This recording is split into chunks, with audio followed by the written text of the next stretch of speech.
Hi, welcome to America Uncovered. I'm your host, Chris Chappell. President Trump and his supporters love the border wall. Build that wall! Build that wall! Build that wall! But as with all things Trump, it's never that easy. Mexico hasn't exactly reached out to pay for the wall. That's why Trump has asked Congress for the money. And let's just say Congress is putting up some walls of its own. So on July 29th, President Trump threatened once again to shut down the U.S. government unless Congress approves more funding for the border wall. If they see any weakness, they will come by the millions. We have to have strong borders. We're going to have the wall. We're going to have the wall. We've already started it. We've already started it. You know, we've started it in San Diego. To think we're one step closer to completely sealing off San Diego from the rest of the country. I'm going to miss those fish tacos. What's that, Shelley? Oh, good, we're sealing San Diego in. Anyway, according to a CBS poll in June, 92% of Trump supporters think the border wall is a good idea, but only 11% of Clinton voters do. The current fight is over an appropriations bill, so it isn't so much over whether to build a wall, but over how much to spend on it. Like, let's say you ask your dad for a car, and he says, sure, buy whatever car you need, here's $10. You might think he needs to expand his appropriations.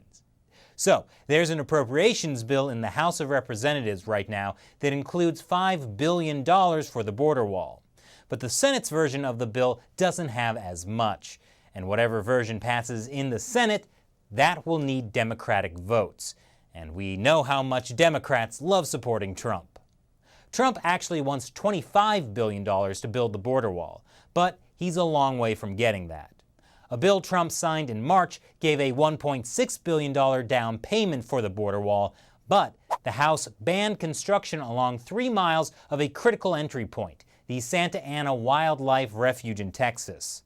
I mean, a wall can still work if it has a few giant gaping holes in it, right? But it's a wildlife refuge, so there's probably bears in there anyway. No one wants to deal with bears. Wait, what's that, Shelley? Ocelots. What's an ocelot? Oh. Those aren't going to keep people out. They're just going to make people want to come in. I guess that explains why the wildlife refuge is the highest trafficked border section in the entire country. That's really true. Trump isn't just upset about the border wall. He's criticized existing immigration laws as well. He says there are consequences for illegal entry, children being used for sinister purposes, and who is this mysterious R we're supposed to vote for? I've heard of Q, but I wonder, does this R refer to the upcoming DC movie Titans? Could it be that in the battle between the Marvel and DC cinematic universe, Trump is throwing in with DC? We'll get to the bottom of this. Truly, there's no controversy too big for America Uncovered. But regardless of your political views, I think we can all agree, Robin is better when he's wearing pants. But could Trump actually shut down the government over the border wall? That's complicated. Let me know in the comments if you'd like us to make an episode about a possible government shutdown. What do you think? Leave your comments below. And let us know what you think about these short news bites in addition to our normal, longer videos. Once again, I'm Chris Chappell. See you next time.